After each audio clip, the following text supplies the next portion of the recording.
नमस्कार मित्रांनो, आपलं पुढचं गणित आहे की एका व्यक्तीने 60,000 रुपयाची एक कार 45,000 रुपयांना विकली तर त्याला होणारा शेकडा तोटा किती? आपल्याला या ठिकाणी शेकडा तोटा काढायचा आहे. तर शेकडा नफा आणि तोटाचा फॉर्म्युला काय होता?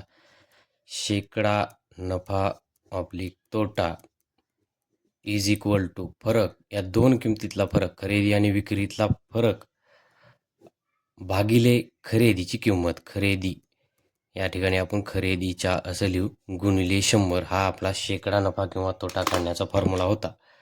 तर आता आपल्याला काय काढायचं? फरक किती आहे?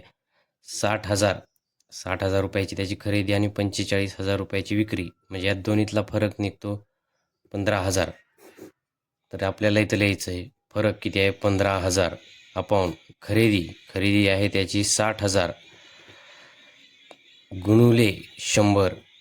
आता 15 × 15, 15 चोक 60, हे 3 शून्याला 3 शून्य पहिलेच कटतात. आपल्याकडं उरतं काय? 100 भागिले 4, 4 × 1 = 4, 4 गुणिले 100, 4 भागिले 100 25. इथं उरतं फक्त